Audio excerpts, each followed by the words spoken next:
Hello everyone. Today we are going to start a new chapter, or we can say a new series of physics of class 9th. Force and law of motion, chapter number 9. इससे पहले वाले chapter में हमने क्या पढ़ा था कि कोई ऑब्जेक्ट मोशन में है स्ट्रेट लाइन में, उसकी वेलोसिटी, एक्सेलरेशन एंड पोजीशन के बारे में. Now in this chapter we have to study about force and laws of motion. मतलब फोर्स क्या होती है और मोशन के नियम क्या होते हैं. We observe that some effort is required to put a stationary object into motion or to stop a moving object. इसका मतलब यह है कि अगर कोई ऑब्जेक्ट है वो मोशन में है, हमें उसे रोकने के लिए एक फ़ोर्स लगानी पड़ेगी, और किसी ऑब्जेक्ट को हमें हिलाना है अपनी जगह से, तब भी हमें एक फ़ोर्स लगानी पड़ेगी.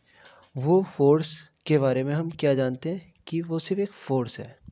अब मैं आपको बताता हूँ कुछ उसके बारे में. That effort is a force. उस एफर्ट को हम सिर्फ फोर्स बोलते हैं. In fact no one has seen that force, tested or felt a force, but we see or felt the effect of force. मतलब समझ में आया इसका. But we see or felt the effect of force. हमने force नहीं देखी, ना हमने फोर्स कभी मतलब टेस्ट करी, ना हमने कभी महसूस करी. हमने सिर्फ उसका इफ़ेक्ट महसूस किया है जब हम किसी ऑब्जेक्ट को हिलाते हैं. जैसे कि इसमें एग्जांपल नहीं है, ये फिगर है. एक फिगर में देखो 9.1, पुलिंग, पुशिंग और hitting of object change their state of motion.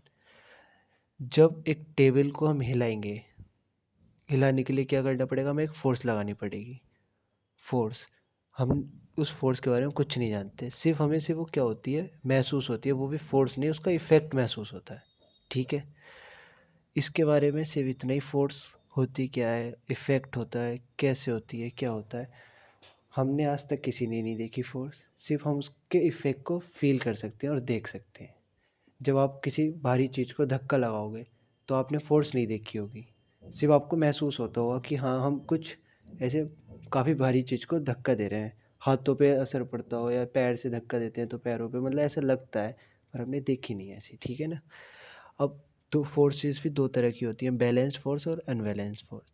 इनको मैं आपको डायग्राम से समझाता हूँ. सीधा डायग्राम देखो पहले. ये एक टेबल है, टेबल के ऊपर बुक रखी है, ये स्टेशनरी बुक है. ठीक है, हम दोनों तरफ से फोर्स लगाते हैं.